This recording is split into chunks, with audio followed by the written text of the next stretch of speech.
The girls were trapped on a bus with a horrible monster closing in on them. Hi friends, today I'm going to tell you a horror story that happened at school. Two girls, Elisa and Ashley, always met at the bus stop and rode to school together. On that horrible day, the bus was very late. While the girls were standing at the bus stop, a strange man approached them. He told them not to get on the bus and to walk. But Elisa couldn't be late because she had to correct her math grade in first lesson. When the bus pulled up, the girls got on and were very surprised. There was no one there but them. The girls got to class on time and the whole day went on as usual. But after class, the teacher asked everyone to stay in the classroom. She said that there was a mystical bus in the city, which takes people to unknown places. After class, everyone went home. The girls stopped to wait for the bus. "Aren't you afraid that the bus will come?" asked Elisa to her friend. But she said it was all a fairy tale to scare them. The bus arrived, a familiar, unremarkable bus. The girls got on it and didn't notice anything strange. They started talking about school and their homework and fell asleep. Suddenly, they woke up to a familiar voice. It was the same stranger, but his eyes were not human. "I told you not to get on that bus." Elisa woke up. It was just a dream, thought the girl. And Ashley continued to sleep. The girl didn't wake her friend up. That day, the girls slept over at Elisa's house. The girls sat in the hall, and before they went to bed, Alice told them about her dream. "Can you imagine, while we were on the bus, I dreamt about that stranger from the bus stop." "Did you dream about him too?" asked Ashley. "Yeah, but I woke up almost immediately when I saw him." "So you didn't see the dream continue?" asked Ashley disappointedly. "What was it about?" "After he yelled, the bus stopped and 5 ghosts got on it." "And then what happened next?" "You better not know that," replied Ashley. The scared girls went to bed. In the morning, the girls woke up and started getting ready for school. Today they decided to walk to school. But as they passed the bus stop, they noticed a grandfather. Alice and Ashley stopped. The old man noticed the strange look in the girls' eyes and called them over to him. "What can I do for you girls?" the old man asked. "Aren't you scared to sit here?" the girls asked at the same time. "No, I'm just waiting for my ghost bus." Elisa and Ashley thought they were imagining things. They asked again, and the man laughingly repeated what he had said. The girls were shocked. "Once upon a time, a long time ago, I was the driver of this bus," the man continued. Ashley and Elisa were getting more and more scared. The old man named Jack continued his story. He had been driving a regular bus for over 20 years. It was late at night. The bus was empty. Jack had almost finished his day's work. But suddenly a strange man came into the bus stop. Jack pulled up to the last stop, but the strange man didn't get off. Jack thought he'd fallen asleep, so he went to wake up the only other passenger. As Jack approached him, he noticed something he still remembers: the white eyes and pale skin of the passenger. He laughed out loud. Jack ran out of the bus. He ran so fast and long that he ran out of town. Jack woke up in the woods. All morning he made his way back to the city. Jack walked into his house. Suddenly his phone rang. It was Jack's boss, and he said the bus was missing. Jack couldn't believe what he was saying. After that, he was fired. But every 5 years, the bus comes back. And people go missing. The whole town knows about this terrible bus. Old Jack finished telling the story and cried. Alice and Ashley calmed him down. "Why are you waiting for that bus now?" the girls asked in horror. "I want to stop people disappearing.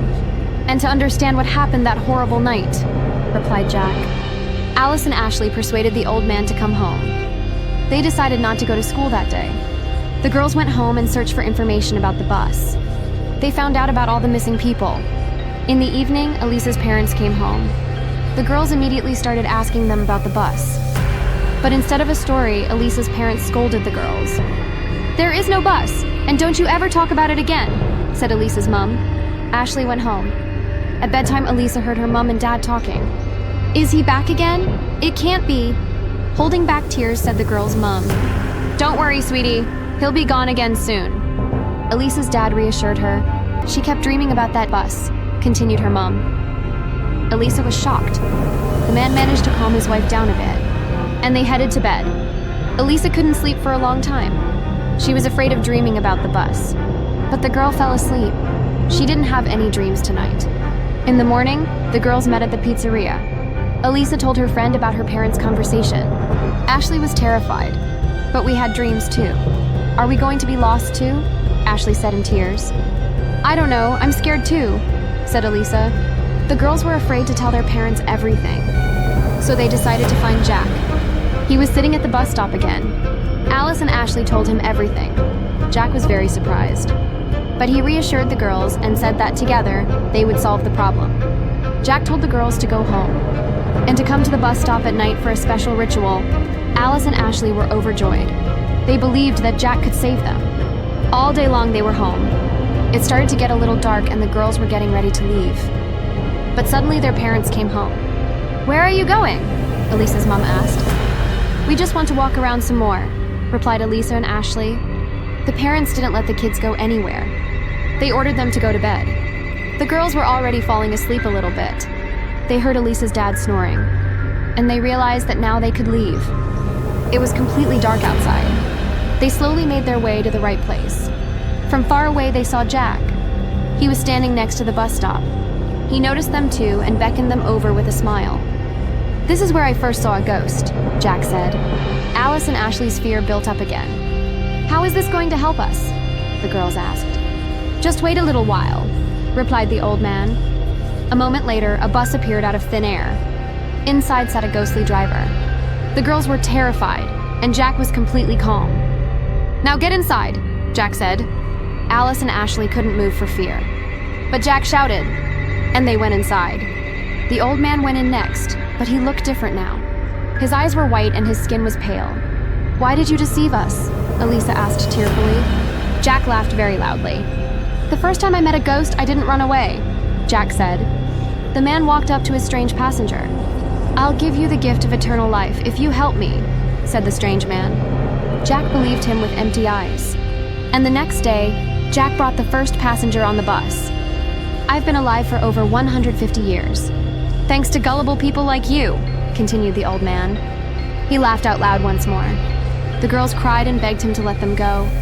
Suddenly, the bus stopped and all the windows closed. "Don't worry, soon you'll be like us," Jack said. After a moment, Ashley and Elisa's screams quieted down and stopped. In the morning, the parents noticed they were missing and searched for the girls all afternoon, evening and night.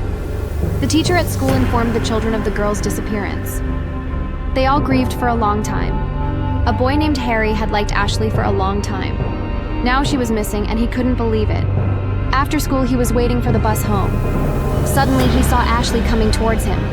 "Hey, Harry, waiting for the bus?" Ashley said. Harry was a little scared. "But you've been missing, haven't you? Where have you been?" Harry asked. "Don't worry, mate, I'll show you," replied the girl. The bus pulled up and no one saw Harry again. Many people couldn't bear to see their children go missing and left town. Some stayed because they know the bus won't be back for another 5 years.